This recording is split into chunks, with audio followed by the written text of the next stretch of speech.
سورہ عصر. سورہ عصر کا تعارف. مقام نزول. سورہ عصر جمہور مفسرین کے نزدیک مکیہ ہے، اور ایک قول یہ ہے کہ یہ سورت مدنیہ ہے. آیات، کلمات اور حروف کی تعداد: اس سورت میں ایک رکوع، 3 آیتیں، 14 کلمے اور 68 حروف ہیں. عصر نام رکھنے کی وجہ: عربی میں زمانے کو عصر کہتے ہیں، اور اس سورت کی پہلی آیت میں اللہ تعالیٰ نے زمانے کی قسم ارشاد فرمائی. اس مناسبت سے اسے سورہ عصر کے نام سے موسوم کیا گیا. سورہ عصر کے مضامین. اس سورت کا مرکزی مضمون یہ ہے کہ اس میں انسانی زندگی کا دستور بیان کیا گیا ہے، اور اس میں زمانے کی قسم کھا کر بتا دیا گیا کہ اسلام قبول کر کے نیک اعمال کرنے والے ایک دوسرے کو حق پر قائم رہنے کی تاکید کرنے اور ایک دوسرے کو صبر کی وصیت کرنے والے کے علاوہ آدمی ضرور نقصان میں ہے، کیونکہ اس کی عمر لمحہ بلمحہ کم ہوتی چلی جا رہی ہے. سورہ تکاثر کے ساتھ مناسبت. سورہ عصر کی اپنے سے ماقبل سورت تکاثر کے ساتھ مناسبت یہ ہے کہ سورہ تکاثر میں دنیاوی امور میں حد سے زیادہ مشغولیت اور آخرت کی تیاری سے غفلت مذموم ہے، اور اس سورت میں وہ چیز بیان کی گئی ہے جس میں انسان کو مشغول ہونا چاہیے. مصطفیٰ جان رحمت، شمع بزم ہدایت، نوشہ بزم جنت، پیکر جود و سخاوت صلی اللہ تعالی علیہ وسلم کی ذات پر درود پاک پڑھنا کب کب کہاں کہاں اور کیسے کیسے کام آتا ہے. جب بھی پڑھتے ہیں سنتے ہیں تو ایمان تازہ ہو جاتا ہے. میں کچھ حدیثوں کا یوں سمجھیے نچوڑ، کچھ حدیثوں کا عطر آپ کے سامنے پیش کرتا ہوں، جس سے آپ کو اندازہ ہوگا کہ درود پاک کیسے کیسے کام آتا ہے. میں ایگزامپل کے طور پر آپ کے لیے ایک یوں سمجھیے کہ ایک سوال پوچھنا چاہتا ہوں کہ ایک مسلمان ہونے کی حیثیت سے، بینگ اے مسلم، اگر آپ سے کوئی یہ کہے کہ آپ ایک لسٹ بنائیے کہ دنیا میں آپ کیا کیا چاہتے ہیں، مرتے وقت آپ کیا چاہتے ہیں، قبر میں آپ کیا چاہتے ہیں، محشر میں آپ کیا چاہتے ہیں. ایک خیال ہے کہ لسٹ بنائے انسان کہ یار اگر میری ساری خواہشیں جو دنیا کی، مرتے وقت کی، آخرت کی ہوں تو وہ کیا ہوں. وہ ذہن میں رکھیے گا. اب میں آپ کو بہت ساری حدیثوں سے ایکسٹریکٹ کر کے ایک خوبصورت سا نچوڑ پیش کرتا ہوں. نبی پاک علیہ السلام کے فرمان کے مطابق آپ بیماری سے شفا چاہتے ہیں، آپ درود پاک پڑھیے. آپ روزی میں برکت چاہتے ہیں، آپ درود پاک پڑھیے. آپ قرضے میں ہیں اور قرضے سے نکلنا چاہتے ہیں، آپ درود پاک پڑھیے. آپ ٹینشن فری لائف گزارنا چاہتے ہیں، آپ درود پاک پڑھیے. آپ دنیا میں عزت چاہتے ہیں، آپ درود پاک پڑھیے. آپ دنیا کی ذلت اور رسوائی سے بچنا چاہتے ہیں، آپ درود پاک پڑھیے. سنیے، مرتے وقت کلمہ پڑھنا چاہتے ہیں اور جاتے جاتے میرے آقا علیہ الصلوۃ والسلام کا دیدار کرنا چاہتے ہیں تو درود پاک پڑھیے. قبر میں منکر نکیرین کے سوالات پہ ثابت قدمی چاہتے ہیں، درود پاک پڑھیے. محشر کے دن نبی پاک کے ہاتھوں جام کوثر چاہتے ہیں، درود پاک پڑھیے. الصراط سے خیر سے گزرنا چاہتے ہیں، درود پاک پڑھیے. اور جنت میں آقا کے ساتھ جانا چاہتے ہیں، درود پاک پڑھیے. اور سنیے، مدینے جانا چاہتے ہیں، درود پاک پڑھیے. اور نبی پاک علیہ الصلوۃ والسلام کی خواب میں زیارت چاہتے ہیں، تب بھی درود پاک پڑھیے. اب مجھے بتائیے نا کہ جتنی میں نے فضیلتیں بیان کی، اس کے علاوہ اور کیا چاہیے ایک مسلمان کو؟ اور کیا چاہیے؟ عزت والی زندگی ہو، روزگار میں برکت ہو، پریشانیاں اور ٹینشنیں نہ آئیں، مصیبتوں سے نجات مل جائے، کلمے والی موت ملے، آقا قیامت کے دن ساتھ جنت میں لے جائے. Whatever I need in this دنیا اینڈ ہیئر آفٹر، یہاں اور وہاں کے لیے جو بھی میری نیڈز ہیں وہ ساری تو درود پاک پوری کر رہا ہے. میں نے جتنی فضائل بتائے نا، سب ہی فضیلت کے پیچھے کم و بیش حدیث پاک موجود ہے. یعنی نبی پاک نے سارے انعام خود بتائے ہیں فضائل درود میں. تو اتنا کمال کا وظیفہ ہے، مگر بدقسمتی یہ ہے کہ ہم میں سے بہت بڑی تعداد درود پاک نہیں پڑھتی ہے، بہت کم پڑھتے ہیں. فضول باتیں، گپ شپ، جناب موبائل کے ساتھ گھنٹوں گزر جائیں گے مگر درود پاک کے لیے وقت نہیں نکالتے. تو خدا را اگر آپ خوشگوار، پرسکون، مقبول زندگی گزارنا چاہتے ہیں تو اپنی زندگی میں درود پاک کو ایسا شامل کر لیں جیسے بریک فاسٹ، لنچ اور ڈنر نہیں چھوٹتا، ایسے درود نہیں چھوٹنا چاہیے. پھر آپ دیکھیں آپ اس کو کیسا فائدہ مند پائیں گے. اللہ مجھے بھی اور آپ کو بھی کثرت کے ساتھ درود پاک پڑھنے کی توفیق دے. آج میں آپ کو کم و بیش 2500 سال پیچھے لیے چلتا ہوں اور ایک ایسی عشق بھری داستان سنتے ہیں جس کی مثال ساری دنیا میں نہیں. بات ہے almost 2500 years ago. ایک بادشاہ تھا جس کا نام تبا تھا. یمن کا جو بھی بادشاہ ہوتا تھا اس کو تبا کہتے تھے. اور جس بادشاہ کی میں بات کر رہا ہوں یہ تبا اول تھا، پہلا تھا. یہ بادشاہ بڑا کمال کا بادشاہ تھا. پوری دنیا کا اس نے سفر کیا اور جہاں بھی جاتا اس جگہ پر وہاں کے 10 علماء کو اپنے لشکر میں شامل کر لیتا. اور چونکہ لشکر بہت بڑا تھا، لوگ کتنے تھے اس کے ساتھ؟ اس کے لشکر میں 1,30,000 گھڑ سوار تھے اور 1,13,000 پیدل چلنے والے تھے. آلموسٹ 2.5 لاکھ لوگوں کو لے کے چلتا تھا. اور جب کسی شہر میں جاتا لوگ بڑی عزت سے دیکھتے، تعجب سے دیکھتے. اور وہ کیا کرتا؟ ہر شہر سے 10 علماء کلیکٹ کرتا ہوا آگے چلتا رہتا. اینڈ آف دا ڈے اس کے پاس 4,000 علماء جمع ہو گئے، اس مذہب کے، اس وقت کے اہل کتاب کے، اپنی کتاب کا علم رکھنے والے. یہ گھومتے گھومتے گھومتے مکہ پاک پہنچے. جب مکہ شریف پہنچے تو مکے والوں نے اس کی کوئی آؤ بھگت نہ کی، کوئی اس کی جو ہے وہ خدمت نہ کی. تو اسے بڑا غصہ آیا کہ یہ کیسے لوگ ہیں، یہ مکے والے کیوں ایسے ہیں کہ ہمارے لشکر کا نہ استقبال کیا، نہ ہمیں کوئی اکرام دیا، نہ کوئی دعوت کی. تو اس کے ساتھیوں نے بتایا کہ مکے میں ایک گھر ہے جس گھر کا یہ لوگ طواف کرتے ہیں اور اس گھر کی وجہ سے یہ اور کسی کو اتنی گھاس نہیں ڈالتے.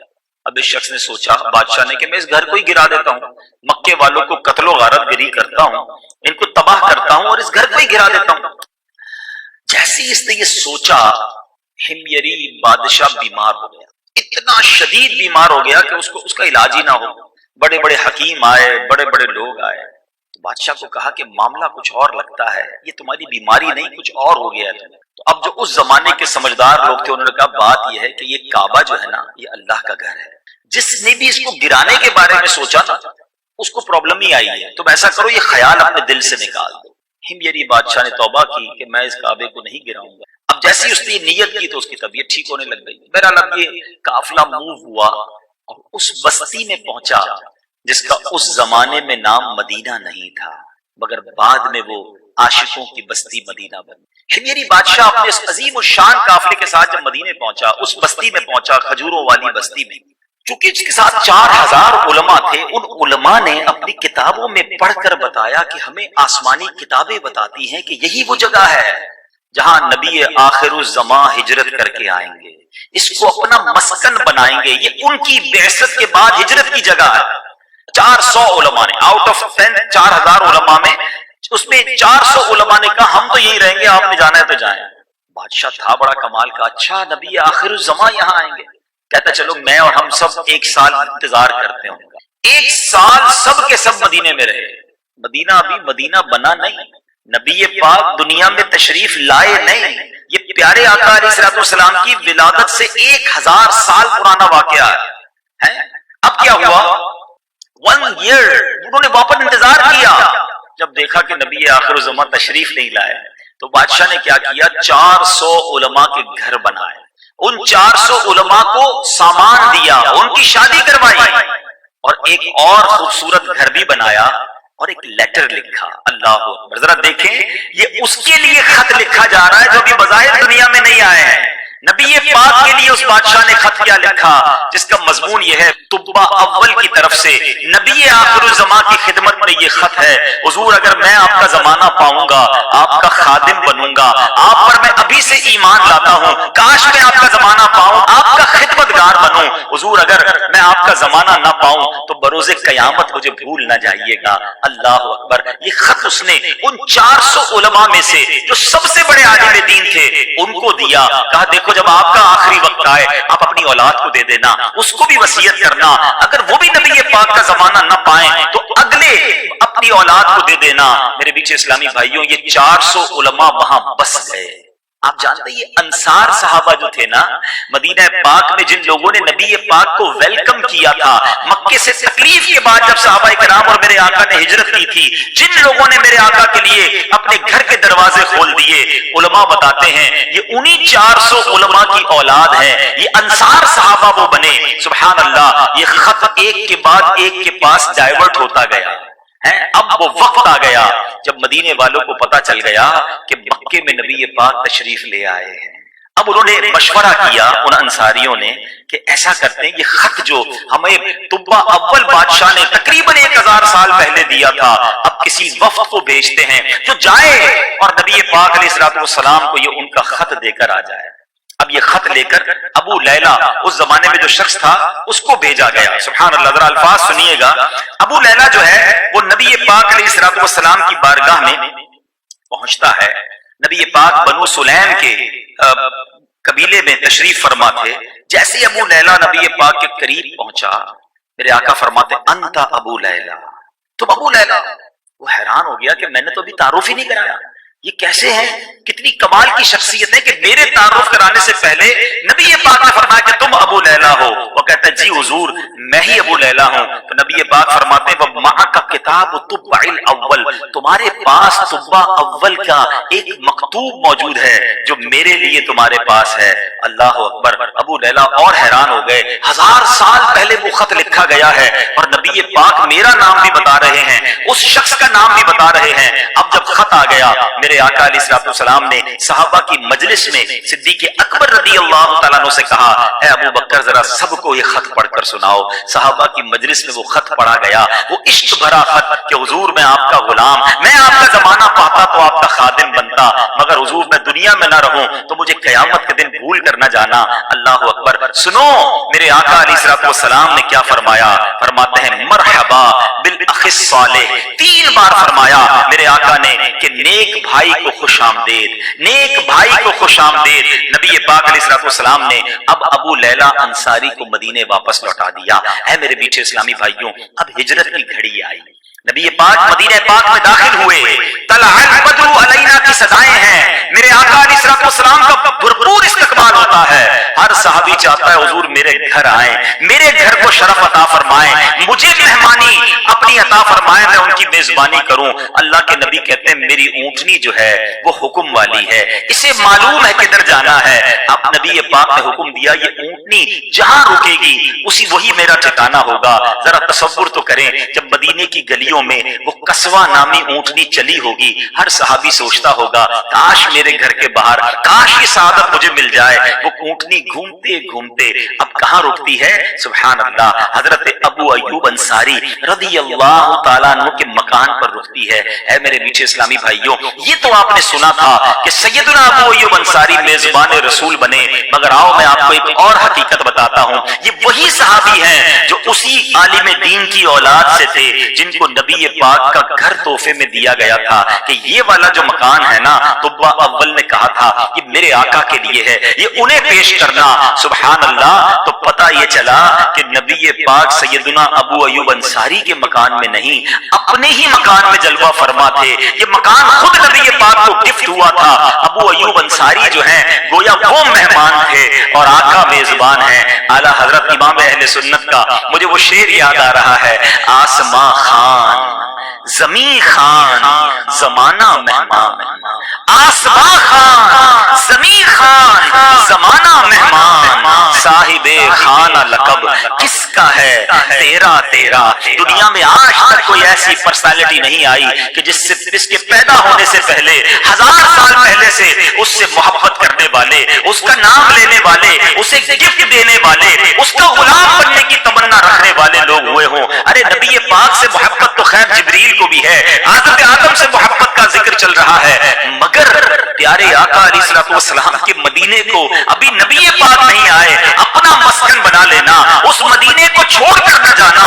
اللہ اکبر۔ دنیا میں کوئی ایسا شہر نہیں کہ جہاں 1000 سال پہلے سے مکین کی آمد سے پہلے مکان آباد کیا جا رہا ہو۔ یہ ہے میرے آقا علیہ الصلوۃ والسلام کی شان۔ اللہ کریم ہمیں نبی پاک علیہ الصلوۃ والسلام سے سچی محبت اور ان کی سچی غلامی عطا فرمائے۔ نبی پاک کی شان میری اور آپ کی اوقات بھی نہیں۔ سچی بات تو یہ ہے ہم یہ اجتماع کرتے ہیں، محفل کرتے ہیں، ذکر کرتے ہیں، چاہے نثر میں کریں چاہے نعت میں کریں، یہ ہم اپنی جھولیاں بھرنے کے لیے کرتے ہیں۔ وَرَفَعْنَا لَكَ ذِكْرَكَ، اللہ قرآن میں کیا فرما رہا ہے؟ اے محبوب ہم نے تمہارے لیے تمہارے ذکر کو اونچا کیا۔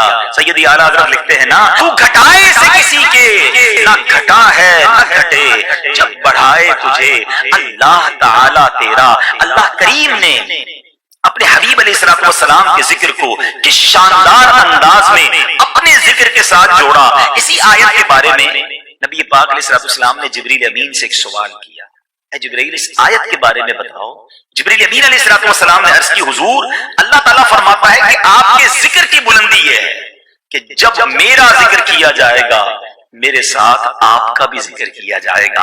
اشہد ان لا الہ الا اللہ کے ساتھ اشہد ان محمد رسول اللہ پکارا جائے گا. اس رفعت ذکر کی بلندی کی صورتیں تو دیکھیے. رفعت ذکر یہ ہے کہ اللہ نے اپنے حبیب علیہ الصلوۃ والسلام پر ایمان لانا اور ان کی اطاعت کرنا مخلوق کے لیے لازم قرار دے دیا ہے. سبحان اللہ. اور ذرا غور کیجئے، کسی کا اللہ پر ایمان لانا، اس کی وحدانیت پر ایمان لے آنا، ساری زندگی اللہ کو سجدے کرتا رہے مگر دل کی تصدیق کے ساتھ جب تک رسول پاک علیہ الصلوۃ والسلام پر ایمان نہ لائے وہ عبادت بھی بیکار، وہ ایمان بھی کامل نہیں. جبھی تو اعلیٰ حضرت کہتے ہیں اللہ کی سرتاب قدم شان ہے یہ انسان نہیں انسان وہ انسان ہے یہ. قرآن تو ایمان بتاتا ہے انہیں اور ایمان یہ کہتا ہے میری جان ہے یہ.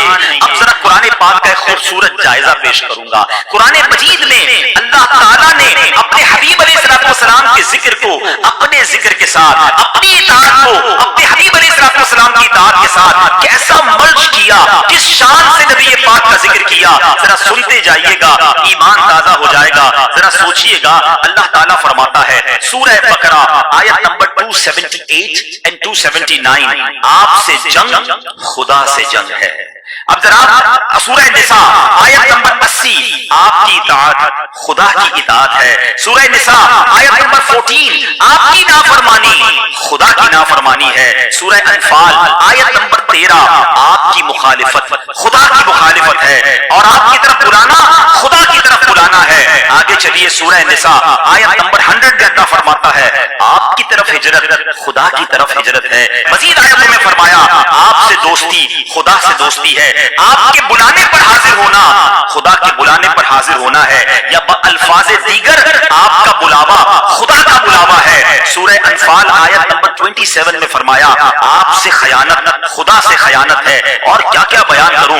سورہ توبہ آیت نمبر 62 میں فرمایا آپ کی رضا خدا کی رضا، آپ کو راضی کرنا خدا کو راضی کرنا ہے. سورہ توبہ آیت نمبر 24 میں فرمایا آپ کی محبت خدا کی محبت ہے. سورہ توبہ آیت 74 آپ کا کسی کو مال دینا غنی کرنا خدا کا غنی کرنا ہے. سورہ احزاب آیت نمبر 36 آپ کا فیصلہ خدا کا فیصلہ ہے، آپ پر پیش قدمی خدا پر پیش قدمی ہے. سورہ حشر آیت نمبر 8 آپ کی مدد خدا کی مدد ہے. ارے سوچو تو صحیح، اللہ نے اپنے حبیب کی شان کو قرآن میں کیسے بیان کیا. پھر کیوں نہ سیدی اعلیٰ حضرت لکھیں کہ بخدا خدا کا یہی ہے در. ایسے نہیں لکھا سیدی اعلیٰ حضرت نے، یہ رب نے قرآن میں بیان فرمایا نا بخدا خدا کا یہی ہے در، نہیں اور کوئی مفر مکر جو وہاں سے ہو یہیں آ کے ہو، جو یہاں نہیں وہ وہاں نہیں. ایک اور جگہ لکھتے ہیں نا میں تو مالک ہی کہوں گا کہ ہو مالک کے حبیب. آقا میں کیوں نہ آپ کو مالک کہوں. اللہ کریم نے کیا شان آپ کی قرآن میں بیان کی، میں تو مالک ہی کہوں گا کہ ہو مالک کے حبیب، یعنی محبوب و محب میں نہیں میرا تیرا. ارے ہم اور آپ کیا ذکر کریں، ہماری اوقات کیا ہے. یہ خدا کی قسم یہ اللہ کی مہربانی مجھ پر اور آپ پر ہے کہ اس نے میری زبان کو آپ کے کانوں کو ہماری اوقات کو یہ موقع دیا کہ ہم اللہ کے حبیب کی شان بیان کر رہے ہیں، ان کا ذکر کر رہے ہیں. تو بہرحال میرے پیچھے اسلامی بھائیوں بہت ساری باتیں قرآن کے ذریعے بھی سیکھنے کو مل رہی ہیں. آپ علیہ الصلوۃ والسلام کا ذکر ذرا سنیے کہ کہاں کہاں اللہ نے بلند فرمایا. ذکر مصطفیٰ کی رفعت کی بات ہو رہی ہے. کیسے یہ امور دلالت کرتے ہیں کہ آپ کا ذکر زمین پر بھی ہے، آپ کا ذکر آسمانوں پر بھی ہے، آپ کا ذکر انسان بھی کرتے ہیں، فرشتے بھی کرتے ہیں، جنات اور دیگر مخلوقات بھی کرتے ہیں. آپ کا ذکر پتھروں نے بھی کیا، آپ کا ذکر درختوں نے بھی کیا.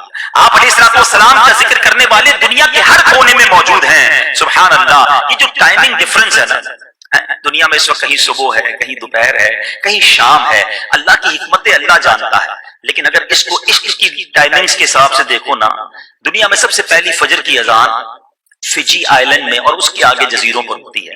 اللہ کی رحمت سے مجھے دعوت اسلامی کے مدنی قافلوں میں وہاں جانے کا موقع ملا تو وہاں دنیا میں سب سے پہلی اذان ہوتی ہے.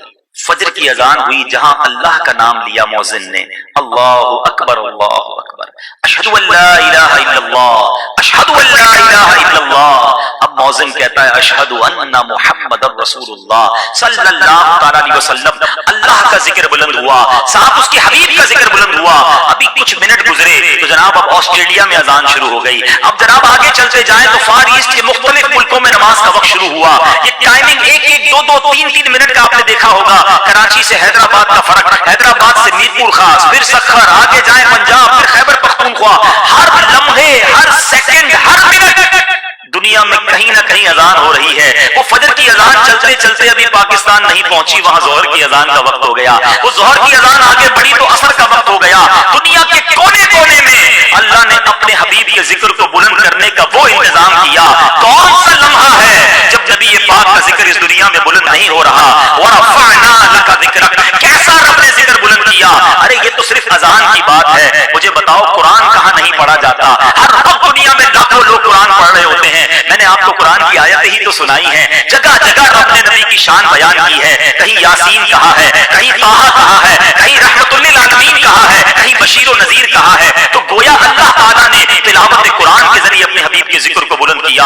اور آگے چلے درود پاک, سبحان اللہ, لاکھوں زبانیں ہر وقت پر ہیں, اللہ اکبر, ہر طرف نبی پاک کا ذکر خیر رب نے کیسا بلند کیا. صبح قیامت تک کا یہ انتظام ہے, اور یہ تو انسان کر رہے ہیں. فرشتے ان اللہ وملائکتہ یصلون علی النبی, یہ لفظ یصلون کیا بتا رہا ہے؟ اللہ اور اس کے فرشتے اس غیب بتانے والے نبی پر درود بھیجتے ہیں. علماء بیٹھے ہیں, یصلون کا جو لفظ ہے, جو عربک گرامر جانتے ہیں وہ جانتے ہیں کہ یہ لفظ کنٹینیو ورب پر, مسلسل کسی کام پر دلالت کرتا ہے. حضرت آدم کو فرشتوں نے یقیناً سجدہ کیا تھا, مگر ونس ان لائف ٹائم, ایک بار سجدہ ہوا.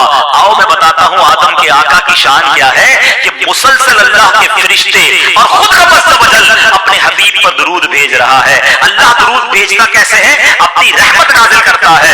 فرشتے درود بھیج رہے ہیں, دعائیں کر رہے ہیں, اے اللہ ہمارے آقا و مولا پر رحمت نازل فرما. تو یہ شان میرے رب نے اپنے حبیب کی بلند کی. اور کیا خوبصورت بات اعلیٰ حضرت کہتے ہیں, عرش پہ تازہ چھیڑ چھاڑ, فرش پہ طرفہ دھوم دھام, کان جدھر لگائیے تیری ہی داستان ہے. اللہ اکبر, سبحان اللہ. یہ شان میرے آقا علیہ الصلوۃ والسلام کی ہے. میں آپ کو تقریباً 1450 سال پہلے کی ایک اوپن ہارٹ سرجری بتاتا ہوں, اور ایک نہیں ہوئی, دو نہیں ہوئی, 4 بار ہوئی. اور یہ معجزہ ہے میرے آقا علیہ الصلوۃ والسلام کا, جس کو شق کے صدر کہا جاتا ہے. نبی پاک علیہ الصلوۃ والسلام کے سینہ اقدس کو کھولا گیا, چیرا گیا, اور دل انور کو باہر نکالا گیا. مزید نور کی بارش کی گئی, اور واپس جب سینہ اقدس کو سیا گیا نہ کوئی تکلیف تھی. اعلیٰ حضرت کہتے ہیں تو جو چاہے تو ابھی میل میرے دل کے دھلیں, آقا تو جو چاہے تو ابھی میل میرے دل کے دھلیں, کہ خدا دل نہیں کرتا کبھی میلا تیرا. حضور آپ کا دل تو نورانی ہے. اب ادھر بھی نگاہ فرما دیں, ایک اور جگہ اعلیٰ حضرت لکھتے ہیں نا, ایک دل ہمارا کیا ہے, آزار اس کا کتنا. آقا ہمارے دل کی کیا حیثیت ہے, اس کی اوقات ہی کچھ نہیں ہے. آپ تو وہ ہیں جب چلتے ہیں تو اشارہ فرمائیں تو مردے زندہ کر دیتے ہیں. حضور اس مردہ دل پر بھی نگاہ فرما دیں, اسے بھی زندہ کر دیجئے. ایک دل ہمارا کیا ہے, آزار اس کا کتنا, تم نے تو چلتے پھرتے مردے جلا دیے ہیں. تو بہرحال اب جو میسج ہے, جو سمجھنے والی بات ہے, قلب مصطفیٰ صلی اللہ تعالی علیہ وسلم کا ذکر ہو رہا ہے. اب اپنے دل پر غور کریں. ہمارا دل صاف ہے, ہمارا دل برائیوں سے پاک ہے. آج کل بڑی امپورٹنس دی جاتی ہے ہارٹ ڈیزیزز کو. لوگ ڈسکس کرتے ہیں, جم جاتے ہیں, ورزش کرتے ہیں, یار کولیسٹرول نہیں بڑھنا چاہیے, بلڈ پریشر پراپر رہنا چاہیے, شوگر کا معاملہ سیدھا رکھنا, ورنہ ہارٹ پرابلم ہو جائے گی. یہ ہارٹ پرابلم کیا کر لے گی؟ اینڈ آف دا ڈے کسی کو ہارٹ اٹیک ہو جائے, یا اللہ نہ کرے ہارٹ فیل ہو جائے, تو انسان مر جاتا ہے. ٹھیک ہے, علاج کرنا چاہیے, اپنے دل کا خیال رکھنا چاہیے. لیکن یہ جو بیماری میں بتانے جا رہا ہوں نا, دل کی کچھ بیماریاں اکثر لوگوں میں پائی جاتی ہیں, نہ جس کے بارے میں کسی کو معلوم ہے, نہ تو کوئی ڈائگنوز کرنے کے لیے تیار ہے, نہ کوئی علاج ڈھونڈتا ہے. حالانکہ یہ وہ بیماریاں ہیں کہ دل میں آ جائیں تو انسان جو ہے وہ ایمان سے ہاتھ دھو بیٹھتا ہے. میں صرف 2 بیماریوں کا ذکر کرتا ہوں چونکہ وقت کم ہے، ورنہ یہ پوری ڈیٹیل ہے کتابوں میں کہ انسان وہ بیماریوں کے بارے میں جانے، اس کا علاج کرے، اس سے بچائے اپنے آپ کو، ورنہ اعمال بھی برباد ہو جاتے ہیں، ایمان بھی برباد ہو سکتا ہے۔ ایک بیماری وہ ہے جس کے بارے میں میرے آقا علیہ الصلوۃ والسلام فرماتے ہیں کہ بدگمانی بدترین جھوٹ ہے، اس کو کہتے ہیں نیگیٹو اپروچ۔ بدگمانی کیا ہے؟ ہمیشہ غلط سوچنا کسی کے بارے میں، اچھی بات بھی کرے کہتے نہیں یار اس کی نیت یہ تھی، اس کا حال یہ ہے۔ اب ایگزامپل کے طور پر کچھ لوگ کہتے ہیں ہم تو بدگمانی نہیں کرتے، اپنے بارے میں سوچئے ذرا، ہم کسی کو فون کرتے ہیں، فون نہیں اٹھایا اس نے، ہمیں ضروری کام تھا، خیال کیا آتا ہے؟ پہلا خیال ہی کچھ لوگوں کو یہ آتا ہے یار بڑا آدمی ہو گیا ہے، پہلے تو روز فون کرتا تھا، آج ٹائم ہی نہیں ہے، میرا نمبر دیکھ کے نہیں اٹھایا، پیسے دینے تھے نا، اب کہاں دے گا، پیسے لینے تھے تو روز کرتا تھا فون۔ ابھی بھائی وہ ہو سکتا ہے آرام کر رہا ہو، وہ مسجد میں ہو، وہ کھانا کھا رہا ہو، واش روم میں ہو، وہ کچھ بھی کر رہا ہے، ہم نے گناہ کا میٹر شروع کر دیا۔ یہ تو صرف ایک مثال ہے، مثال کے طور پہ شادیاں ہیں، محفل ہیں، اب مثال دیتا ہوں اسی محفل کی، کسی کو اس محفل میں بڑی محبت سے صاحب خانہ نے بلایا، وہ نہیں آیا، نارملی لوگ کیا کہتے ہیں ہاں یار فنکشن ہوتا نا پھر آ جاتا، اللہ رسول کے نام کی محفل میں کدھر آئے؟ ارے اللہ کے بندو، اس کا محفل میں آنا واجب تو تھا نہیں، لیکن وہ ہو سکتا ہے کسی مجبوری کی وجہ سے نہ آیا، آپ نے بدگمانی کر کے اپنے نامہ اعمال میں حرام لکھوا لی۔ اور یہ ایک مثال ہے، ورنہ یہاں تو بھائی کو بھائی سے بدگمانی، بہن کو بہن سے بدگمانی، ساس کو بہو سے بدگمانی، بہو کو ساس سے بدگمانی، شوہر بیوی بدگمان ہے۔ گھر میں بیچاری کوئی بہو نیک بن جائے تو اس نے مدنی چینل ہی دیکھ لیا، کوئی وظیفہ ہاتھ میں لے آ گیا، تسبیح پہن کے پڑھ کے درود پڑھ رہی ہے تو ساس کیسی لگتا ہے میرے لیے کوئی وظیفہ لے کر آئی ہے، میرے لیے لگتا ہے پڑھ پڑھ کے پھونک رہی ہے، میرا بیٹا اپنا بنا لے گی، وہ اللہ رسول کا ذکر کر کے جنت کما رہی ہے اور تم بدگمانی کر کے اپنے نامہ اعمال میں گناہ لکھوا رہے ہیں۔ یعنی یہ میں مثال دے رہا ہوں، کاروباری لوگ ہوتے ہیں، اب نارملی دکانیں قریب قریب ہوتی ہیں، مارکیٹ ایک ہوتا ہے، اچھا خاصا بیچارہ ایک دکاندار نمازی بھی ہے، سر پہ ٹوپی بھی لگاتا ہے، دکان پہ کچھ قرآن بھی پڑھتا ہے، ہاں یہ لگتا ہے وظیفہ اسی لیے کر رہا ہے میری دکان بند ہو جائے اس کی دکان چل جائے، وہ قرآن پڑھ کے جنت کما رہا ہے، تم بدگمانی کر کے گناہ کما رہے ہو۔ اچھا بدگمانی کے ساتھ ہی ایک اور بیماری ہے، وہ بھی بڑی ڈینجرس ہے، یہ دونوں تقریباً ساتھ ساتھ ہی ہو جاتی ہیں، ٹھیک ہے، اور وہ بیماری ہے حسد۔ سارے اعمال کو آگ لگانے والا کام جو ہے نا وہ حسد ہے۔ اب غور کریں کہ ہمارا حال کیا ہے، کوئی بندہ روزے بھی رکھ رہا ہے، نمازیں بھی پڑھ رہا ہے، صدقہ خیرات بھی کرے اور جناب حسد بھی کرے اور پھر اپنے اعمال کو خود ہی آگ لگا دے، تو بتائیے پھر کیا کیا اس نے؟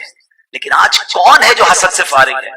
ایسا لگتا ہے کہ دوستوں میں بھی حسد ہوتا ہے، اچھا بیٹھے گے بھی ساتھ، کھانا پینا بھی ساتھ کھایا ہے، ایسے مسکرا کے مل رہے ہوں گے، لیکن کوئی بتائے نا یار پتہ چلا اس نے نئی گاڑی لی ہے، ہاں جناب سود کے پیسوں سے لی، اللہ نے اس کو گاڑی دی، تمہیں ٹینشن شروع ہو گئی۔ کسی کو ترقی ملے، ساتھ نوکری کرنے والے کسی کی تنخواہ بڑھ جائے، وہ صرف کی چاپلوسی کرتا ہے نا اس لیے اس کی تنخواہ بڑھ۔